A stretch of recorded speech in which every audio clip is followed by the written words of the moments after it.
Selamat atas pernikahan Anda, Pak Bima. Semoga langgeng hingga 100 tahun. Dengan senyum tenang di wajah, aku mendorong troli berisi karangan bunga duka cita dan muncul di depan pintu utama Hotel Mulia Jakarta, tempat pesta pernikahan sedang berlangsung meriah. Hanya dengan senyum itu saja, suasana di dalam aula pernikahan seketika menjadi dingin membekukan. Musik arak-arakan pengantin tiba-tiba berhenti, dan tatapan para tamu serempak tertuju padaku, tajam seperti pisau. Di atas pelaminan, Bima Nugraha, sang mempelai pria yang hendak menyematkan cincin ke jari mempelai wanita, mengangkat kepalanya dengan kaget. Wajah pria yang pernah kucintai seperti nyawaku sendiri itu dipenuhi kebingungan. "Arini, kenapa kamu di sini?"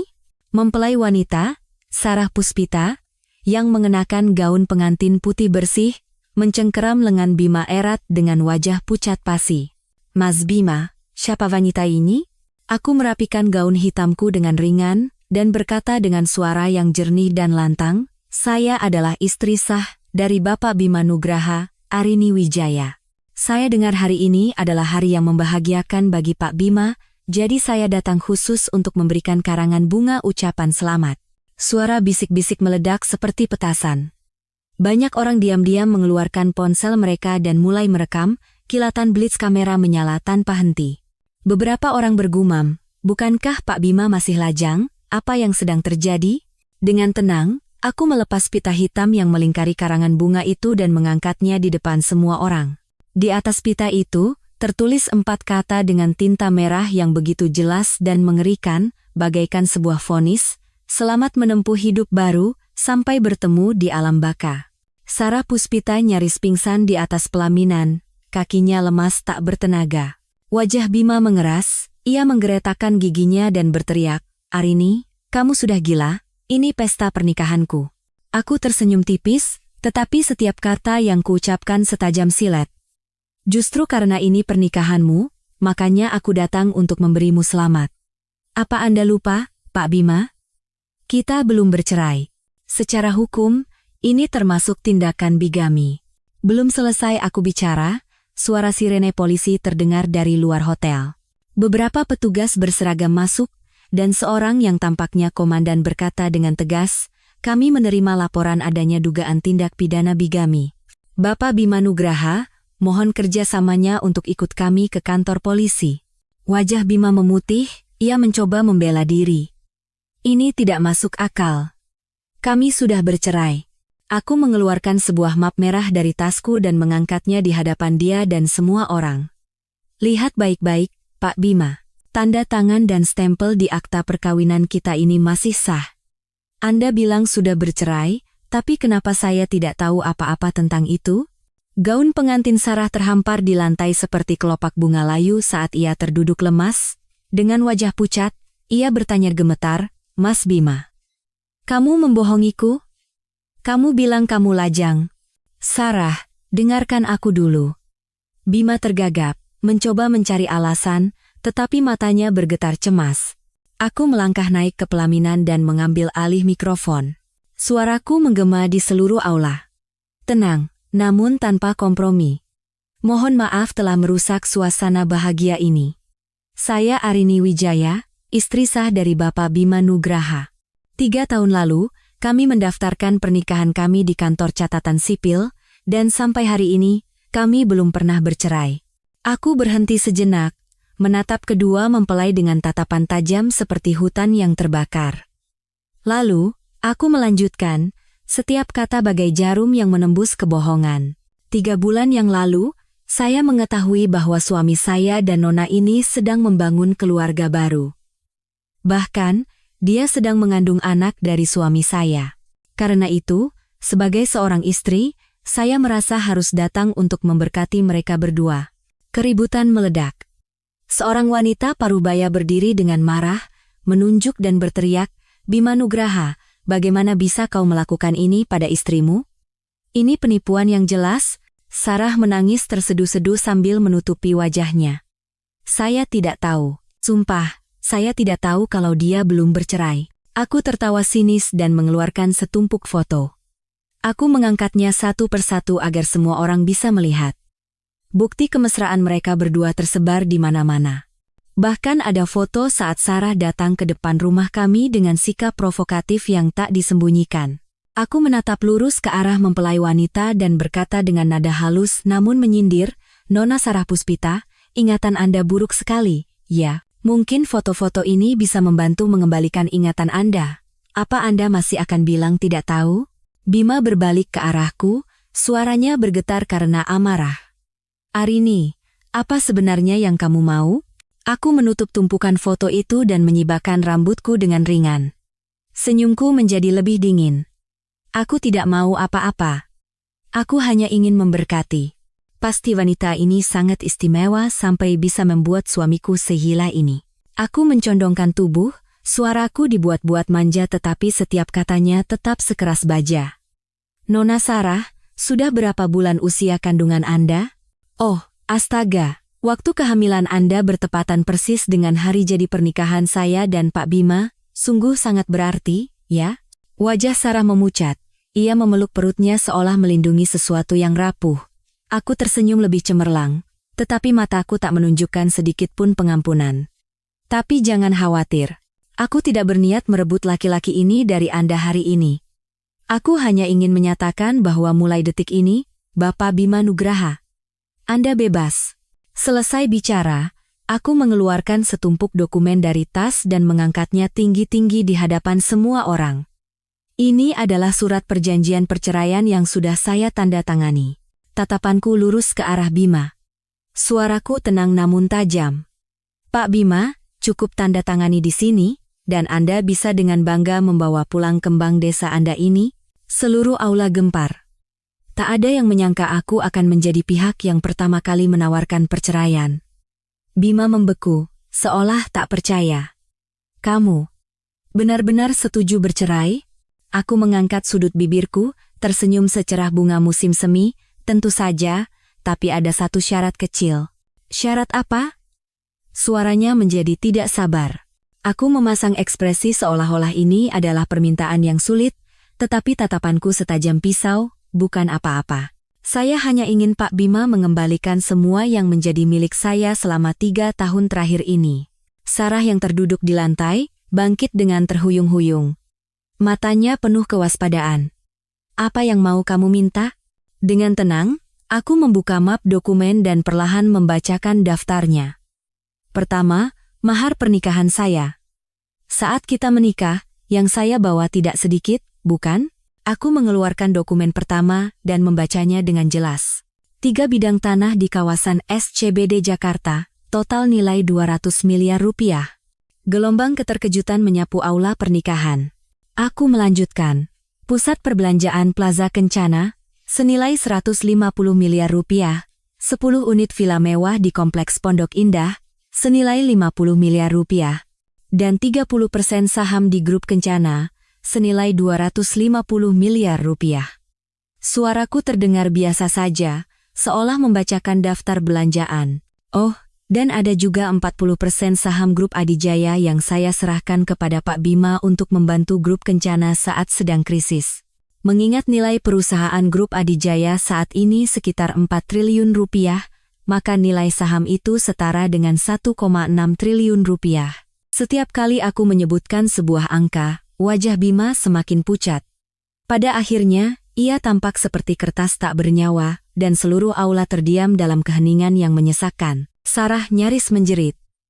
"Tidak mungkin. Bagaimana mungkin kamu punya uang sebanyak itu?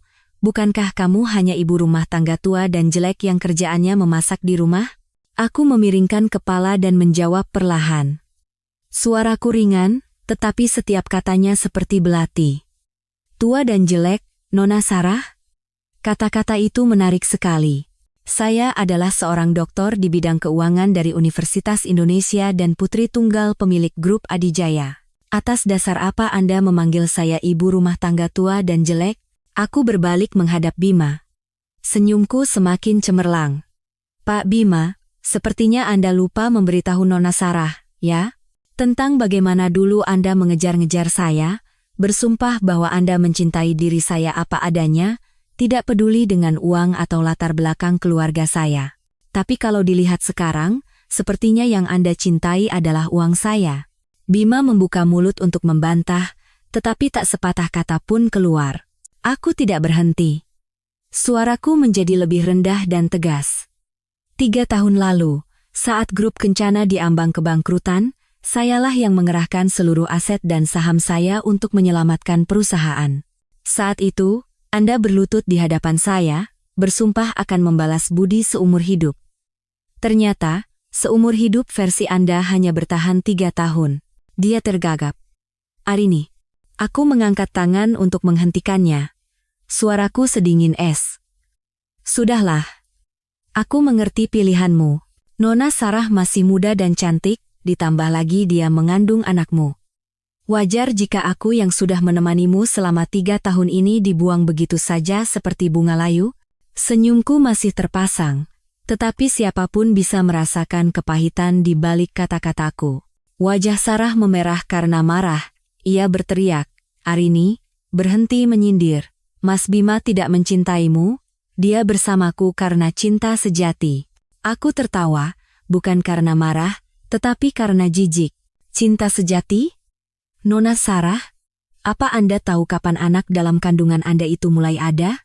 Dia terdiam, matanya bergetar. Aku perlahan mengeluarkan beberapa lembar dokumen.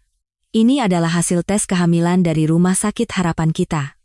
Janinnya berusia 24 minggu, artinya sudah 6 bulan. Aku mengangkat kepala, suaraku tegas. 6 bulan yang lalu, saya sedang terbaring di rumah sakit menjalani kemoterapi untuk kanker.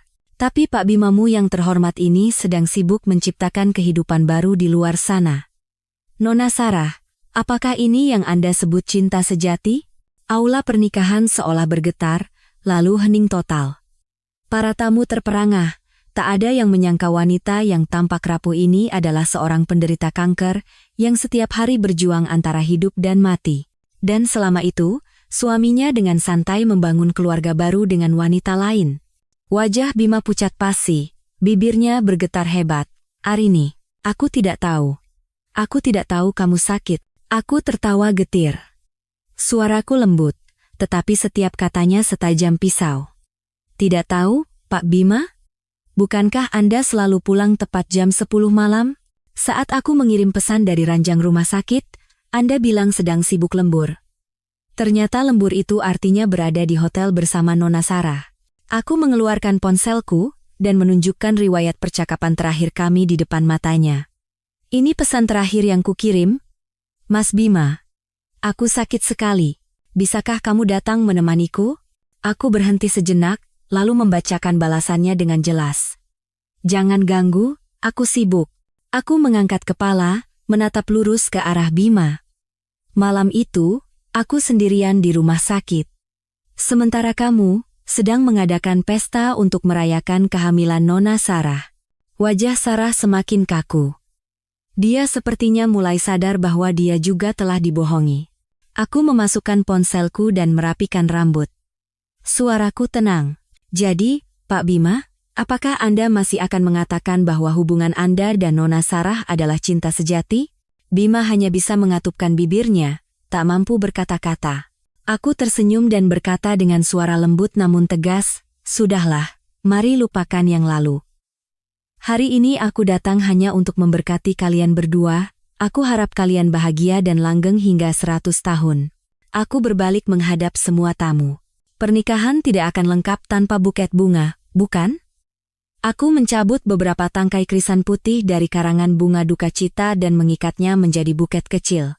Nona Sarah, ini hadiah pernikahan dariku untukmu. Selesai bicara, aku melemparkan buket krisan putih itu ke arahnya.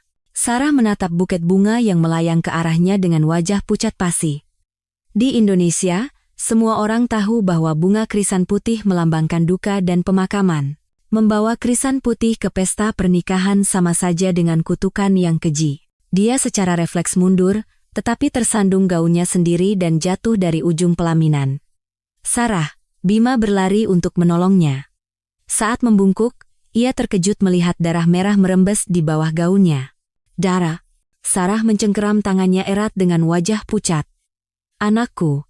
Aula pernikahan seketika menjadi kacau balau. Ada yang memanggil ambulans, ada yang merekam dengan ponsel, ada yang menunjuk-nunjuk dan berbisik, tapi aku tetap berdiri di tempatku. Dengan senyum lembut, seolah semua ini tak ada hubungannya denganku. Arini. Bima menggeram. Sekarang kamu puas? Puas karena apa? Kataku dengan tenang. Nona Sarah sendiri yang kaget lalu mundur dan jatuh. Apa hubungannya denganku? Aku bahkan tidak menyentuhnya seujung kuku pun.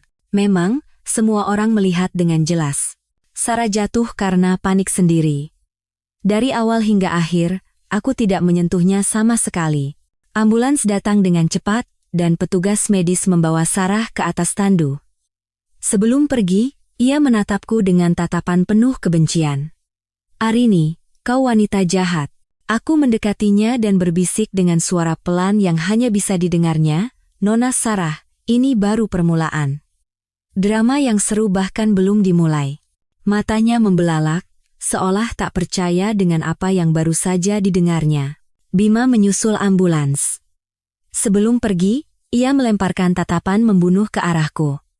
Arini, aku tidak akan melepaskanmu. Aku melambaikan tangan dan tersenyum anggun. Hati-hati di jalan, Pak Bima. Dan jangan lupa tanda tangani surat perceraiannya. Setelah ambulans pergi, para tamu di aula mulai bubar. Mereka berjalan sambil berbisik, wanita bernama Arini itu hebat sekali. Kelihatannya lembut, tapi dalamnya seperti lautan. Aku rasa tindakannya benar. Pengkhianatan tidak bisa dimaafkan.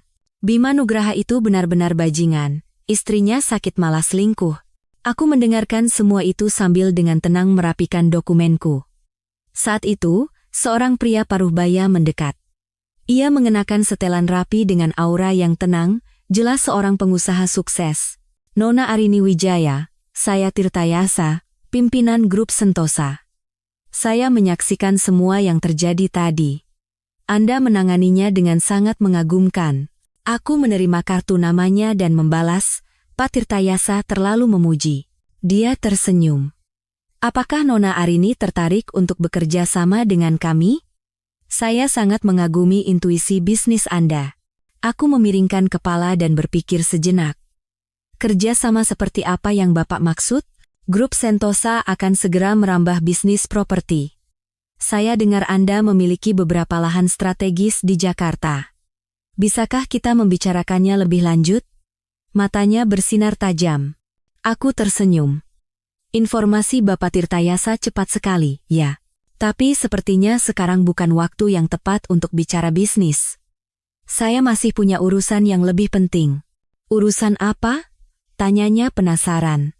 Aku menyimpan surat perjanjian perceraian dengan hati-hati dan berjalan menuju pintu. Tentu saja menjenguk suami saya dan kembang desanya di rumah sakit. Bagaimanapun juga, saya kan masih istri yang teladan. Tirtayasa tertegun sejenak, lalu tertawa terbahak-bahak. Nona Arini, Anda orang yang sangat menarik, ini nomor pribadi saya. Saya harap kita bisa bertemu lagi. Aku menerima kartu namanya, dan mengangguk. Keluar dari hotel, aku menarik napas dalam-dalam. Langit Jakarta biru cerah, dan sinar matahari terasa hangat. Aku mengeluarkan ponsel, dan menekan sebuah nomor. Sekretaris Kim, tolong siapkan sesuatu. Saya mau menjenguk pasien di rumah sakit, dengan hadiah yang sangat meriah. Suara hormat terdengar dari seberang. Baik, Bu Arini. Hadiah apa yang perlu saya siapkan? Sudut bibirku membentuk lengkungan sempurna. Siapkan 1 polis asuransi keguguran dan sebuket mawar putih. Tulis di kartunya. Untuk Nona Sarah, semoga ibu dan anak selalu dalam keadaan baik. Baik, Bu. Aku menutup telepon dan masuk ke dalam Rolls-Royce yang sudah menunggu di depan hotel. Sopir membungkuk dan bertanya, Ibu, kita kemana? Aku bersandar di kursi. Senyum jernih terukir di bibirku, ke rumah sakit harapan kita. Aku harus menemui suamiku dan kekasihnya. Mobil mulai bergerak perlahan meninggalkan hotel. Dari balik jendela, aku masih bisa melihat para wartawan yang mengerumuni pintu hotel mulia. Kilatan blitz kamera tak henti-hentinya menyala. Kejadian hari ini pasti akan menjadi berita utama. Aku membuka ponsel dan mengunggah sebuah status di media sosial. Terima kasih kepada semua yang telah datang ke pernikahan suami saya. Meskipun mempelai wanitanya bukan saya tulus mendoakan semoga kebahagiaan mereka abadi dan kita bisa segera bertemu lagi. Bersama tulisan itu, aku melampirkan foto diriku di samping karangan bunga duka cita. Di foto itu, aku tersenyum semurni malaikat. Begitu unggahan itu muncul, internet gempar. Komentar membanjir. Kelasnya Dewi Arini beda, ini baru balas dendam tingkat tinggi. Ini harus dicontoh. Cara balas dendam pada bajingan dengan begitu elegan. Kasihan sekali Dewi Arini. Suaminya selingkuh saat dia berjuang melawan penyakit.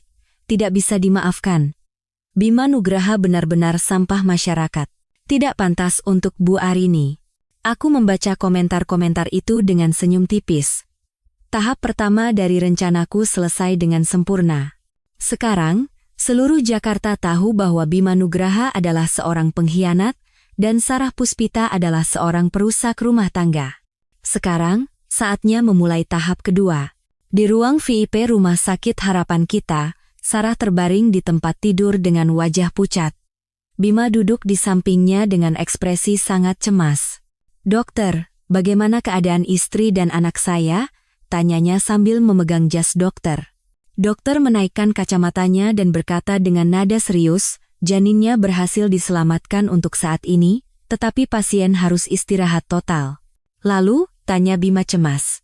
"Kondisi pasien sangat lemah dan ada tanda-tanda keguguran.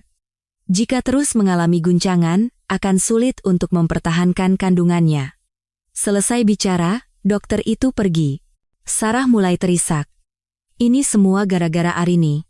Kalau saja wanita itu tidak datang membuat keributan, anak kita tidak akan seperti ini.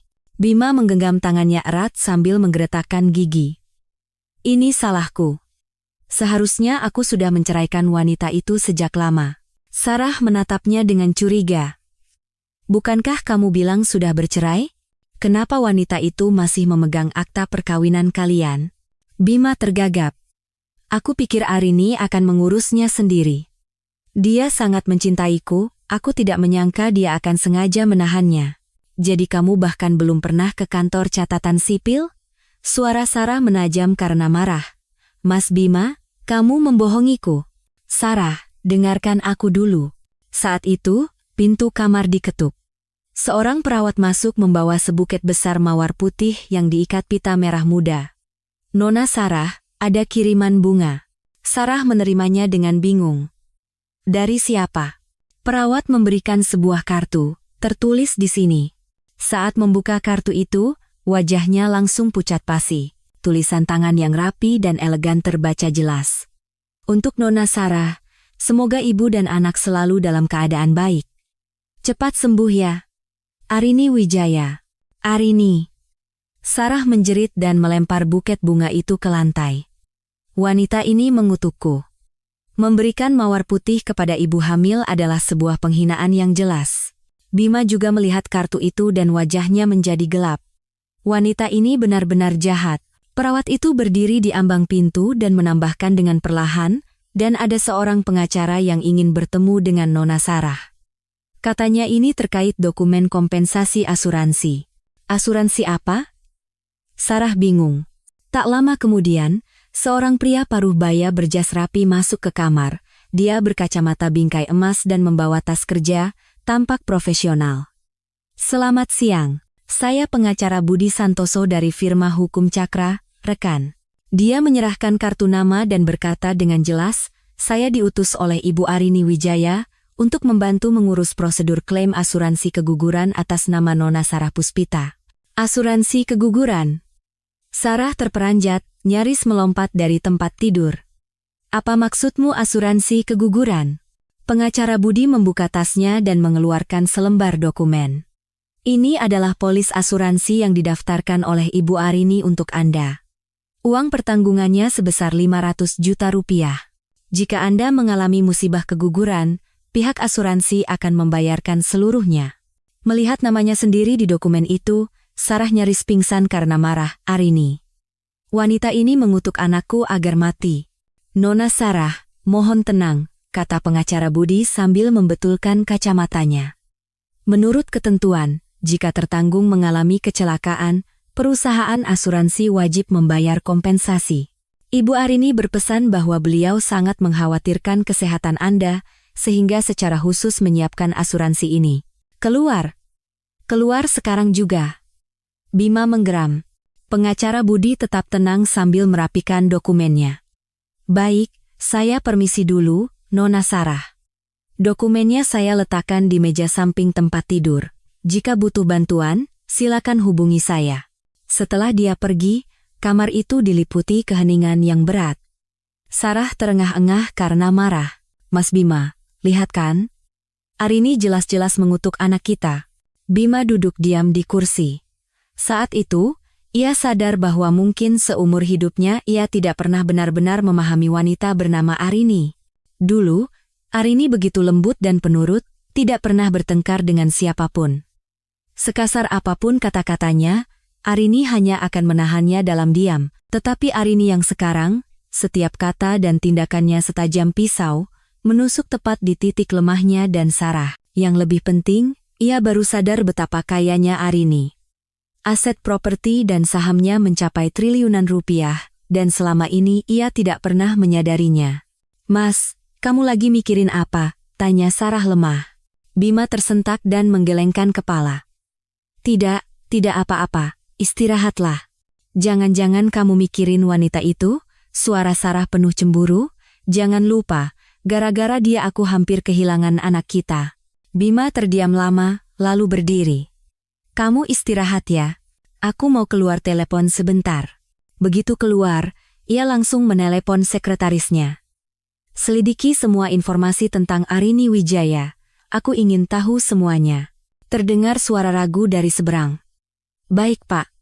Tapi apa? Berita tentang Bapak dan Ibu Arini sudah menyebar di seluruh internet. Seluruh Jakarta tahu bahwa Bapak berselingkuh saat istri sedang sakit, bahkan melakukan bigami. Saat ini, Ibu Arini sudah menjadi ikon dengan banyak pendukung. Menyelidikinya akan sangat sulit. Apa maksudmu? Bima mengerutkan kening. Maksud saya, Bapak harus berhati-hati. Selain itu, reputasi Bapak saat ini. Bima menutup telepon dengan marah. Dia membuka media sosial dan melihat unggahan Arini sudah mendapat lebih dari 100.000 komentar, semuanya membelanya. Sebaliknya, komentar yang menyebut namanya penuh dengan makian seperti sampah dan pria tidak tahu berterima kasih. Parahnya lagi, seseorang mulai menggali informasi tentang grup Kencana. Sore itu, harga saham anjlok, para klien mulai menelepon untuk memprotes karena masalah moralitasnya. Barulah Bima sadar dengan terkejut bahwa drama yang diciptakan Arini hari ini bukan sekadar balas dendam, tetapi sebuah rencana untuk menghancurkan bisnis dan reputasinya. Dan ia, dengan bodohnya, mengira Arini hanya bertindak emosional. Keesokan paginya, kantor grup Kencana kacau balau. Pak, grup mahkota meminta pembatalan kerjasama. Pak, pihak bank meminta pelunasan pinjaman lebih awal. Pak, semua penyewa di gedung kita meminta pemutusan kontrak. Kabar buruk datang silih berganti, membuat wajah Bima semakin kelam. Seorang sekretaris masuk dengan tergesa-gesa. Pak, Ibu Arini Wijaya datang. Untuk apa lagi wanita itu ke sini? Bima menggeretakkan gigi. Katanya, ingin membahas surat perjanjian perceraian. Bima menarik napas dalam-dalam dan merapikan setelannya. Suruh dia masuk. Tak lama kemudian, aku masuk. Hari ini, aku mengenakan setelan kantor biru muda dengan riasan yang elegan, tampak rapi dan profesional. Sangat berbeda dengan penampilanku yang penuh amarah kemarin. Selamat pagi, Pak Bima. Aku duduk di sofa dan menyilangkan kaki, sikapku santai. Bima menatapku dengan tatapan rumit. Arini, apa sebenarnya yang kamu mau? Aku memiringkan kepala dan berkata dengan tenang, apa yang kuinginkan? Bukankah sudah kukatakan? Aku ingin bercerai. Bawa surat perjanjiannya. Aku akan tanda tangan sekarang juga. Aku mengeluarkan surat perjanjian dari tas dan meletakkannya dengan tegas di atas meja. Tanda tangani di sini dan semuanya selesai. Tapi sebelum itu, aku ingin memastikan masalah pembagian aset. Bima melirik surat itu dan wajahnya langsung berubah. Arini, kamu gila? Aku tidak akan pernah menerima syarat-syarat ini. Dalam surat perjanjian itu, tertera bahwa Bima harus mengembalikan semua mahar pernikahan, termasuk 3 properti, Plaza Kencana, kompleks villa di Pondok Indah, dan seluruh saham grup Adijaya. Selain itu, ia harus membayar ganti rugi moral sebesar 500 juta rupiah. Aku mengangkat sudut bibirku dan berkata dengan tenang, Pak Bima, ini semua memang milikku sejak awal. Semuanya tercantum dalam daftar mahar saat kita menikah. Wajar jika aku mengambilnya kembali saat kita bercerai, bukan? Tapi semua aset itu sudah dipakai untuk modal operasional perusahaan. Dari mana aku bisa mendapatkan uang sebanyak itu? Teriaknya panik. Aku mengangkat bahu dengan senyum sinis. Itu urusanmu. Atau jangan-jangan Pak Bima berniat lari dari utang? Arini, kita sudah 3 tahun menjadi suami istri. Bagaimana bisa kamu begitu kejam? Suaranya berubah, mencoba bermain dengan emosi. Aku tertawa setayam silet. 3 tahun suami istri? Syukurlah Anda masih ingat kalau aku pernah menjadi istrimu. Saat aku menjalani kemoterapi di rumah sakit, di mana kamu? Saat aku sendirian melawan penyakit, kamu memeluk wanita lain. Kau bilang aku kejam? Saat Sarah mengandung anakmu, tidakkah kamu berpikir bahwa kamu yang kejam padaku? Setiap kata yang kuucapkan ringan, tetapi setajam jarum yang menusuk bagian paling sakit dari dirinya, membuatnya terdiam. Aku berdiri dan merapikan pakaianku. Suaraku setegas pisau. Pak Bima, aku memberimu waktu 3 hari untuk berpikir. Jika Anda tidak menandatanganinya, kita bertemu di pengadilan. Saat itu, selain menuntut kembali semua asetku, aku juga akan menuntutmu atas tindakan bigami. Hukuman maksimalnya 2 tahun penjara. Anda tidak ingin merasakannya, kan? Suaraku terdengar biasa, seperti sedang membahas bisnis. Wajahnya langsung pucat pasi. Arini, apa kamu benar-benar ingin memojokkanku sampai ke jalan buntu? Aku mengangkat alis dan tersenyum. Jalan buntu? Kalau aku benar-benar ingin melakukannya, apa kamu pikir kamu masih bisa duduk di sini dan bicara denganku sekarang? Aku berjalan ke jendela, menatap lalu lintas yang sibuk di luar. Kemarin aku sudah memeriksa rasio utang grup Kencana, sudah lebih dari 80%. Jika aku menarik semua modalku, perusahaanmu akan bangkrut dalam seminggu. Wajahnya pucat pasi. Dia sepertinya tidak menyangka aku tidak hanya tahu tentang perselingkuhannya, tetapi juga menguasai laporan keuangan perusahaannya. Aku berbalik. Tatapanku lurus dan tak gentar. Tahu kenapa aku belum melakukannya? Karena masih ada sedikit rasa kasihan yang tersisa. Aku memberimu kesempatan untuk mundur dengan terhormat. Aku berjalan ke pintu dan menoleh sedikit. Suaraku tegas. 3 hari. Kuharap kamu membuat pilihan yang bijak. Selesai bicara, aku keluar dari kantor. Setelah aku pergi, Bima terduduk lemas di kursinya. Surat perjanjian di tangannya terasa seperti vonis mati. Jika ditandatangani, ia akan menjadi miskin. Jika tidak, ancaman pidana sudah di depan mata. Dia menelepon Sarah. Sarah, bagaimana keadaanmu? Masih lemas. Kata dokter harus diobservasi seminggu lagi. Suaranya terdengar penuh keluhan. Kapan kamu kesini? Masih ada urusan. Nanti aku kesana. Apa ini gara-gara Arini lagi? Bima terdiam sejenak, lalu menjawab singkat, jaga kesehatanmu. Urusan lain biar aku yang tangani. Setelah menutup telepon, ia duduk termangu. Ingatan 3 tahun lalu tiba-tiba muncul. Arini saat itu begitu anggun, matanya penuh kepercayaan. Sosoknya masih sama, tetapi tatapannya telah berubah menjadi dingin, tajam, dan penuh perhitungan. Sejak kapan wanita yang dulu mencintainya seperti nyawa itu menjadi begitu tegas? Sebuah penyesalan samar melintas di hatinya. Jika dulu ia tidak berkhianat, apakah hasilnya akan berbeda? Tapi dalam hidup, tidak ada jika. Sekarang ia harus menghadapi serangan balik dari wanita yang telah ia sia-siakan. Di rumah sakit, Sarah menerima telepon dari nomor tak dikenal. Halo, dengan Nona Sarah Puspita? Iya, betul. Saya Rino dari Harian Jakarta. Saya ingin mewawancarai Anda terkait kejadian kemarin dan hubungan Anda dengan Bapak Bima Nugraha. Mendengar kata wartawan, matanya langsung berbinar. Apa yang ingin Anda ketahui? terutama tentang kejadian di pesta pernikahan dan kisah cinta kalian berdua. Sarah berpikir sejenak. Ini adalah kesempatan emas untuk membersihkan namanya. Baik, saya bersedia diwawancara. Tak lama kemudian, wartawan itu tiba. Sarah merapikan baju pasiennya, sedikit memoles riasan, dan bersiap di depan kamera. Nona Sarah, sejak kapan Anda mengenal Pak Bima? Dia tersenyum, sengaja memasang ekspresi penuh cerita. 3 tahun lalu, saat saya bekerja di sebuah kafe. Dia sering datang, dan kami menjadi akrab secara alami.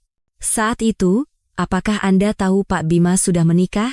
Tidak tahu, katanya cepat, matanya mulai berkaca-kaca.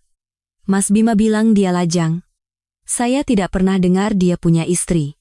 Kenyataannya, ia tahu dengan jelas. Tetapi ia menganggap fakta bahwa Bima menyembunyikan istrinya demi dirinya adalah bukti betapa besar perasaan Bima padanya. Kalau begitu, apakah Anda merasa tindakan Ibu Arini kemarin keterlaluan? Dengan air mata yang menggenang, ia terisak. Sangat keterlaluan.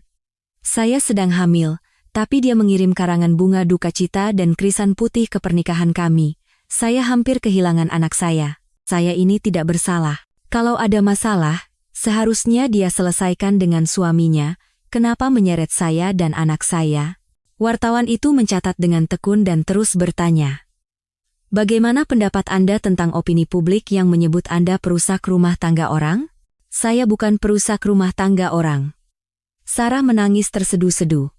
Saya juga korban. Yang membohongi saya adalah Mas Bima. Kalau saya tahu dia punya istri, saya tidak akan pernah mau berhubungan dengannya. Wawancara berlangsung hampir 1 jam, dan wartawan itu mendapatkan cukup bahan. Sore itu, Harian Jakarta menerbitkan artikel dengan judul mencolok, wawancara eksklusif Sarah Puspita, saya juga korban, saya tidak tahu dia sudah beristri. Artikel itu menggambarkan Sarah sebagai wanita malang yang tertipu, menjalin hubungan dengan pria beristri tanpa sadar, dan bahkan diancam kehilangan bayinya karena kutukan dari istri sah di pesta pernikahannya. Begitu berita itu terbit, opini publik terbelah. Beberapa netizen bersimpati padanya, tetapi mayoritas menentang keras. Bohong. Pacaran 3 tahun masa tidak tahu dia sudah punya istri? Zaman sekarang pelakor bisa nangis-nangis mengaku jadi korban, ya? Bima memang salah karena selingkuh, tapi pelakor yang merusak rumah tangga orang juga tidak suci. Dewi Arini sudah melakukan hal yang benar. Wanita seperti itu pantas diberi pelajaran. Sarah membaca komentar-komentar itu satu persatu, tubuhnya gemetar karena marah. Ia langsung menelepon Bima. Mas Bima, kamu lihat komentar di internet? Orang-orang jahat sekali. Bima yang sedang pusing karena krisis perusahaan, mendengar tangisannya dan membentak dengan kesal, Sarah, tolong jangan buat masalah lagi. Aku sedang sibuk sekali. Masalah apa yang ku buat? Aku hanya ingin membersihkan namaku, isaknya. Membersihkan nama? Lalu kenapa kamu tidak bicara jujur saat wawancara? Kamu tahu betul aku punya istri. Bima akhirnya kehilangan kesabarannya dan berteriak. Telepon di seberang hening sejenak, lalu terdengar suara lemah. Aku berbohong untuk melindungimu. Kalau aku mengaku, reputasimu akan semakin hancur. Bima mengusap wajahnya dengan lelah. Sudah. Jaga saja kesehatanmu. Jangan pikirkan yang lain. Setelah menutup telepon, ia menatap surat perjanjian perceraian di mejanya. Pikirannya kusut. Mungkin menerima syarat Arini adalah jalan dengan kerugian paling kecil. Saat itu, sekretarisnya mengetuk pintu. Pak, Ibu Arini datang lagi. Wanita itu datang lagi? Bukankah ku bilang 3 hari lagi? Katanya ada hal penting yang harus disampaikan. Bima menarik napas dalam-dalam. Suruh dia masuk. Aku membuka pintu dan masuk. Hari ini, aku mengenakan setelan hitam, penampilanku tajam dengan aura dingin seperti pedang yang baru ditarik dari sarungnya. Selamat siang, Pak Bima. Aku duduk dengan santai di sofa. Setiap gerakanku membawa tekanan yang tak terlihat. Bima mengerutkan kening. Ada urusan apa lagi? Aku membuka tas kerja dan meletakkan sebuah rekam medis di atas meja. Aku mau menunjukkan sesuatu yang menarik. Ini rekam medis Nona Sarah. Tahu kenapa dia begitu rentan keguguran? Apa maksudmu? Wajahnya menegang waspada. Dia punya riwayat keguguran 3 kali di masa lalu, jawabku dengan tenang. Dinding rahimnya sangat tipis, sehingga kemungkinan untuk hamil hampir nol. Wajahnya langsung berubah. Apa yang ingin kamu katakan? Aku meletakkan selembar hasil tes darah lagi. Tahu obat apa yang dia minum selama kehamilan? Obat apa? Pil KB. Suaraku terdengar dingin seperti petir di siang bolong. Coba pikirkan, Pak Bima. Apakah orang yang benar-benar ingin mempertahankan anaknya akan minum pil KB saat hamil? Bima membeku, tangannya meremas dokumen itu erat-erat. Tidak mungkin. Sarah tidak mungkin melakukan itu. Dia selalu bilang sangat menginginkan anak ini. Aku tersenyum tipis. Menginginkan? Apa kamu benar-benar berpikir kamu mengenalnya? Aku mengeluarkan beberapa foto dan meletakkannya di depannya. Ini bukti pembelian obat. Selama sebulan terakhir, dia beberapa kali membeli pil KB dan obat penggugur kandungan. Di rekaman CCTV apotek, waktu, tempat, dan wajah Sarah terlihat jelas. Bukan hanya itu, lanjutku dengan suara yang seolah membedah perut dengan pisau. Bahkan sebelum bertemu denganmu, dia sudah 3 kali melakukan aborsi secara sukarela. Bima terkejut, suaranya bergetar. Kenapa? Kenapa dia melakukan itu? Aku berjalan ke jendela, menatap jalanan di bawah, dan berkata dengan suara setajam baja, karena dia tidak pernah menginginkan anak. Yang dia butuhkan hanyalah alasan untuk mengikatmu, menggunakan anak yang tidak akan pernah lahir, dan tidak akan pernah mati untuk menahanmu di sisinya. Aku berbalik. Mataku berkilat, setiap kata menusuk tajam. Selama 3 bulan terakhir, dia sering mengeluh sakit perut dan ada tanda-tanda keguguran, kan? Tapi setiap kali ke rumah sakit, janinnya selalu sehat. Wajahnya pucat pasi. Benar. Sarah terus-menerus mengeluh sakit, dan rasa ibanya membuatnya semakin terikat dalam belenggu itu. Dia menggunakan rasa bersalahmu untuk memenjarakanmu, kataku, menekankan setiap kata. Pak Bima, apa kau masih naif percaya bahwa dia tulus mencintaimu? Aku mengeluarkan sebuah alat perekam dan menekan tombolnya. Suara melengking Sarah menggema di ruangan itu. Bima itu bodoh. Apapun yang ku mau, pasti dia turuti. Istrinya kaya raya memangnya kenapa? Nanti kalau aku sudah menikah dengannya, semua uang itu akan jadi milikku, aku sudah punya rencana. Begitu menikah, aku akan minta semua hartanya dibalik nama jadi namaku. Aku tidak mau punya anak, repot dan sakit. Aku hanya pura-pura mencintainya. Si Arini bodoh itu sudah kita permainkan selama 3 tahun. Seharusnya dia mati saja dari dulu, jadi tidak mengganggu. Rekaman berhenti, dan ruangan itu diliputi keheningan yang mengerikan. Bima terduduk lemas di kursinya dengan wajah sepucat abu. Ia tak percaya, selama ini ia hanya menjadi bahan tertawaan di mata wanita itu. Bagaimana sekarang? Masih berpikir dia mencintaimu? Aku menatapnya lurus, bertanya dengan tenang namun setajam pisau. Dia memejamkan mata dan menelan rasa pahit. Suaranya serak. Arini, kenapa? Kenapa kamu memberitahukan semua ini padaku?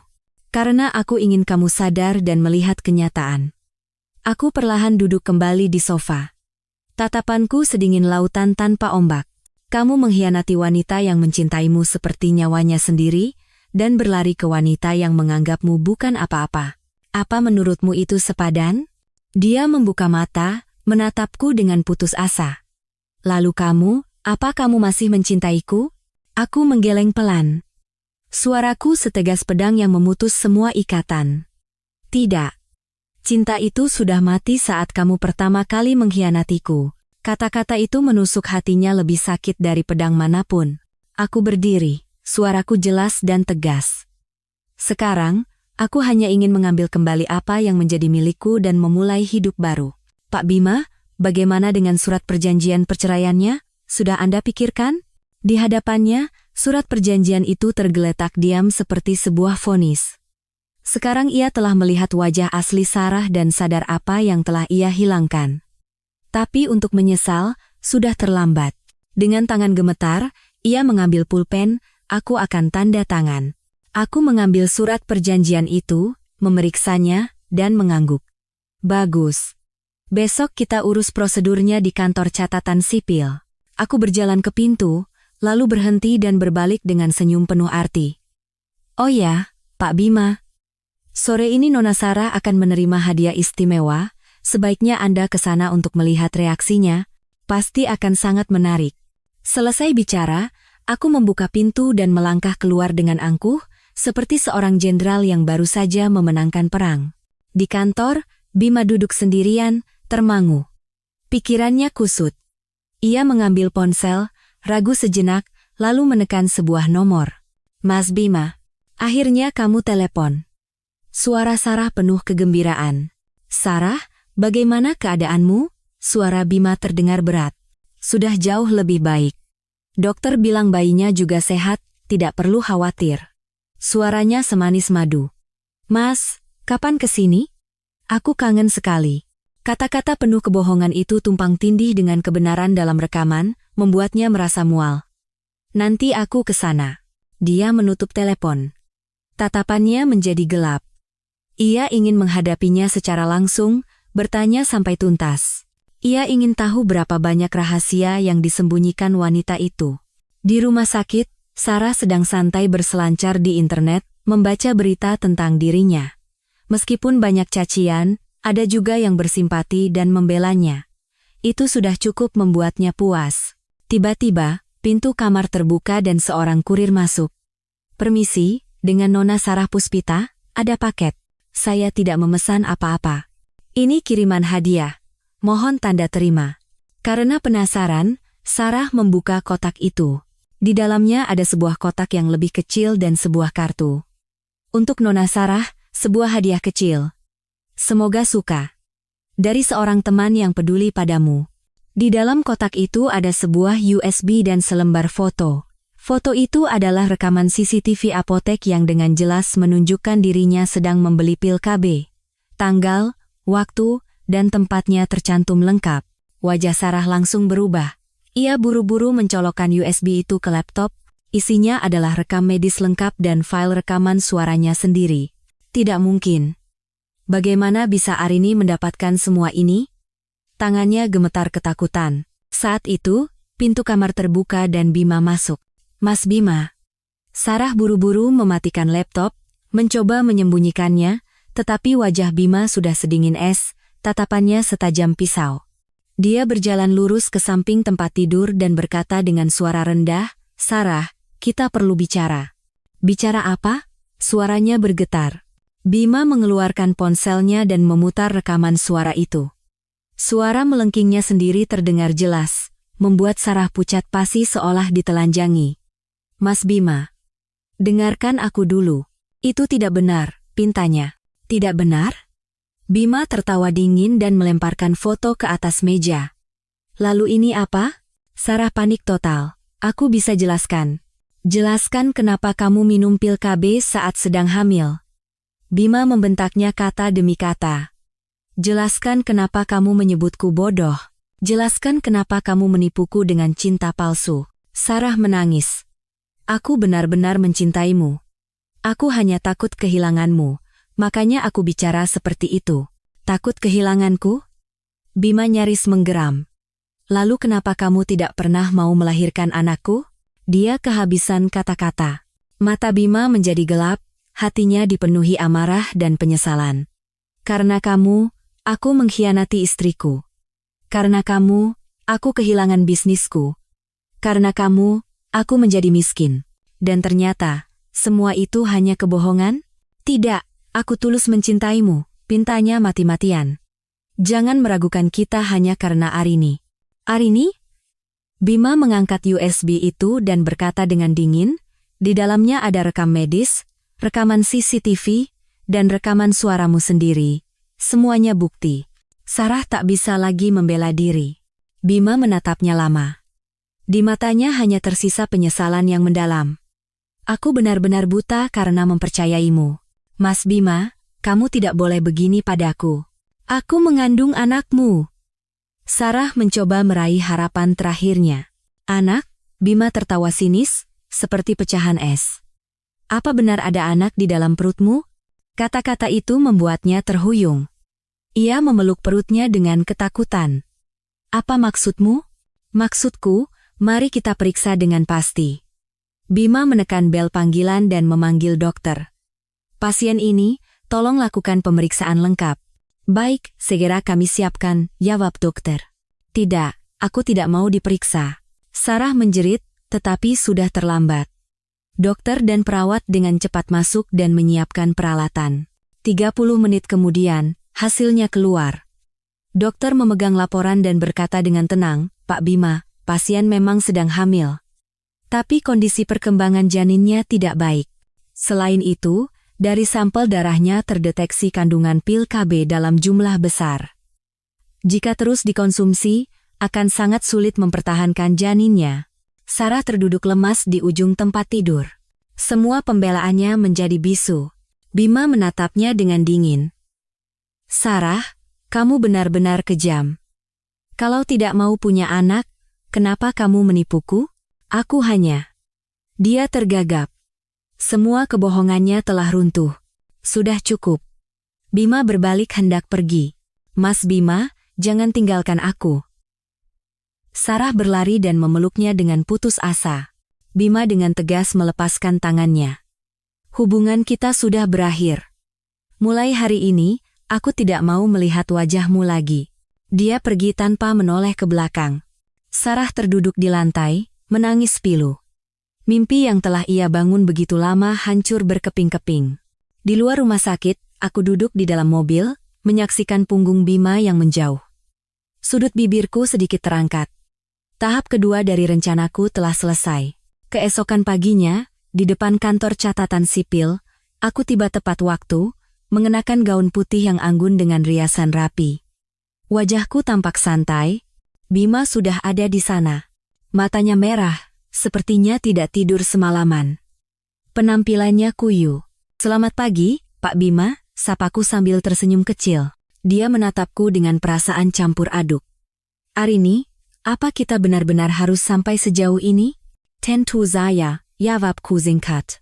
Atau jangan-jangan Pak Bima masih ingin mempertahankan pernikahan yang sudah busuk ini? Dia terdiam lama, lalu berkata dengan suara serak, kalau aku minta maaf, apa kamu bisa memaafkanku? Aku memiringkan kepala dan menggeleng dengan tatapan tenang. Tidak. Luka sudah tergores, tidak bisa dihapus dengan satu kata maaf. Kalau aku bilang aku menyesal dan ingin memulai lagi, apa kamu bersedia mempertimbangkannya? Aku tertawa dingin. Memulai lagi? Pak Bima, apa yang tersisa di antara kita untuk dimulai kembali? Aku menunjuk pintu masuk. Ayo selesaikan saja prosedurnya. Supaya kita berdua bisa lega. Petugas menerima dokumen kami dengan tatapan penasaran. Bapak dan Ibu yakin mau bercerai? Kelihatannya serasi sekali. Yakin, jawabku. Apakah ada pembagian harta yang perlu dimediasi? Tidak. Kami sudah sepakat. Aku menyerahkan surat perjanjian. Petugas itu membacanya sekilas dan matanya membulat. Di surat itu tertulis Bima keluar hampir dengan tangan kosong, dan aku mendapatkan kembali semua asetku. Pak Bima, apa Anda benar-benar setuju dengan syarat-syarat ini? Dia tersenyum pahit. Iya, saya setuju. 30 menit kemudian, prosedur selesai. 2 lembar akta cerai menjadi titik akhir dari pernikahan 3 tahun kami. Keluar dari kantor, aku menarik napas dalam-dalam. Hatiku terasa ringan. Akhirnya bebas. Bima menatapku. Melihat betapa tenangnya aku, ia ragu-ragu. Arini, apa kamu benar-benar tidak membenciku? Dulu iya. Sekarang tidak, kataku dengan jelas. Membenci orang yang tidak berharga hanya akan menyiksa diri sendiri. Aku menoleh. Tatapanku tenang. Pak Bima. Oh, mulai sekarang hanya Bima Nugraha, ya? Kita sudah jadi orang asing. Semoga hidupmu baik-baik saja dan bertemu dengan orang yang baik. Lalu kamu, apa rencanamu selanjutnya? Mataku berbinar, aku tersenyum. Memulai hidup baru. Mengambil alih grup Adijaya dan menjadikannya kerajaan bisnis terbesar di Jakarta. Aku akan membuat dunia tahu bahwa Arini Wijaya bukan hanya mantan istri yang sabar dan penurut. Aku adalah wanita yang mandiri, kompeten, dan berprestasi. Bima menatap sosokku yang penuh percaya diri itu dengan termangu.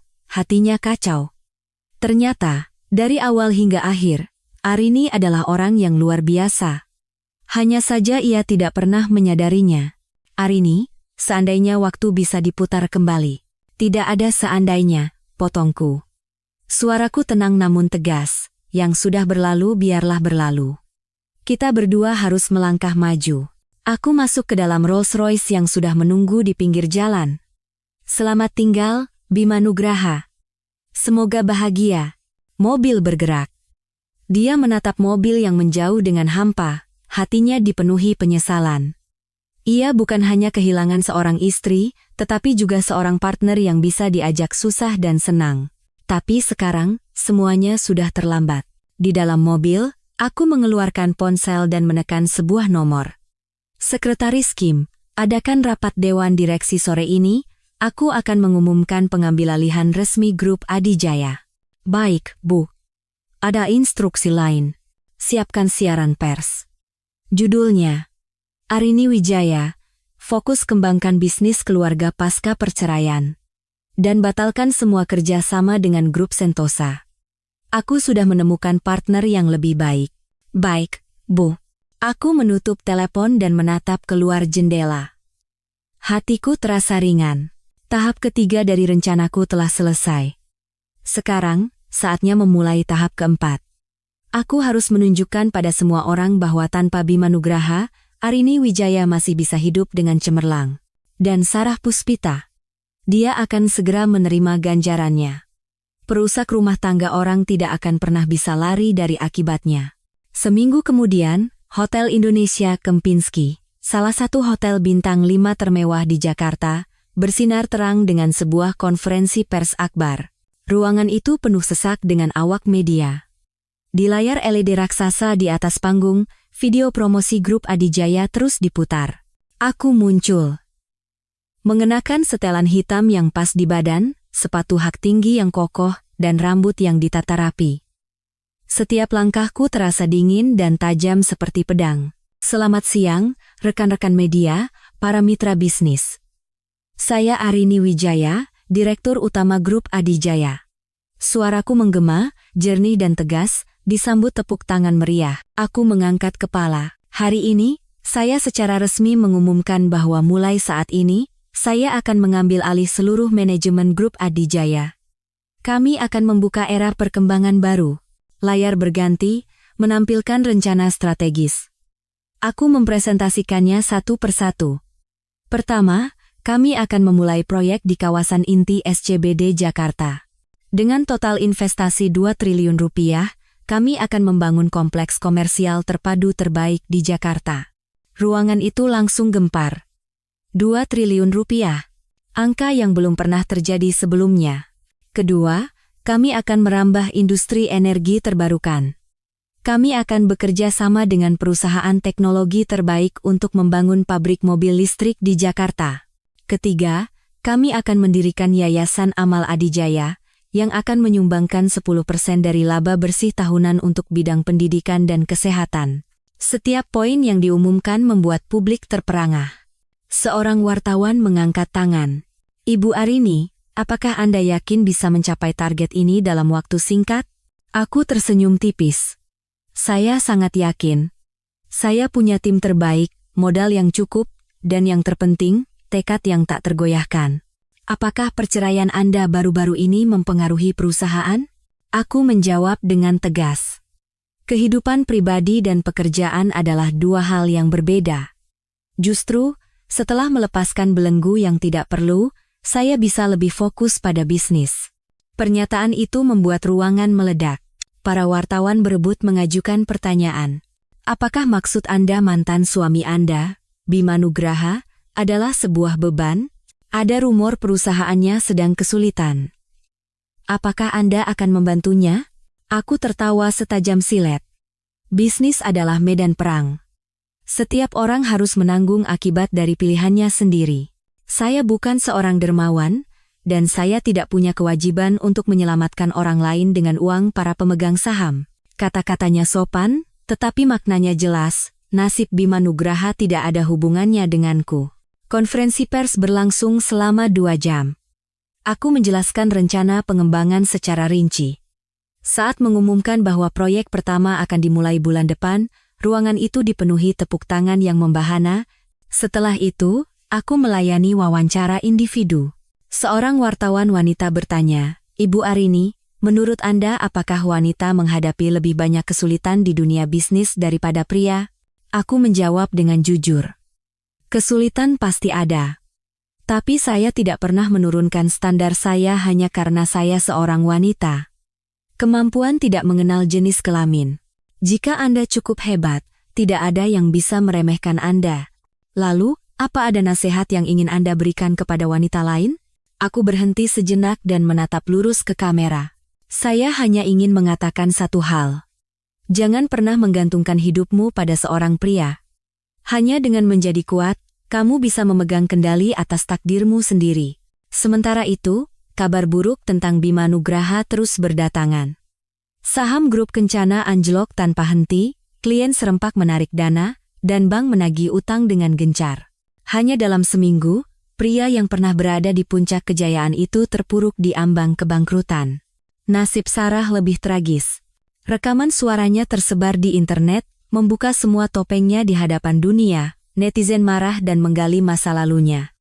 Terungkap bahwa ia sering menjalin hubungan dengan banyak pria sekaligus untuk memeras uang.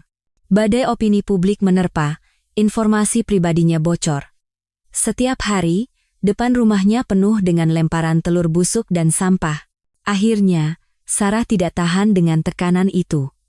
Setelah melakukan aborsi secara sukarela, ia diam-diam meninggalkan Jakarta di tengah malam. Sebelum pergi, ia mengirim pesan terakhir kepada Bima, "Mas Bima, maafkan aku banyak salah. Tapi satu hal yang perlu kamu tahu, ada saat-saat di mana aku tulus mencintaimu." Bima membaca pesan itu dengan hati hampa. Cinta? Jika itu cinta, cinta itu terlalu murah. Di tempat lain, aku duduk di kantor, menatap pemandangan malam dari jendela. Sekretarisku masuk dan melapor dengan hormat. "Bu, Grup Kencana telah secara resmi mengajukan kebangkrutan. Sarah Puspita juga sudah meninggalkan Jakarta." Aku mengangguk pelan. "Aku tahu. Dan Pak Tirtayasa meminta untuk bertemu besok untuk membahas kerjasama." "Baik. Atur jadwalnya. Cukup untuk hari ini. Sekretaris Kim, kamu juga boleh pulang lebih awal." Setelah sekretaris pergi, aku berjalan ke jendela kaca besar dan menatap gemerlap lampu Jakarta. 3 bulan lalu, aku hanyalah seorang istri kecil yang bisa bahagia seharian hanya karena satu kata dari suamiku. Tapi sekarang, aku adalah seorang pengusaha wanita yang mengelola aset triliunan rupiah.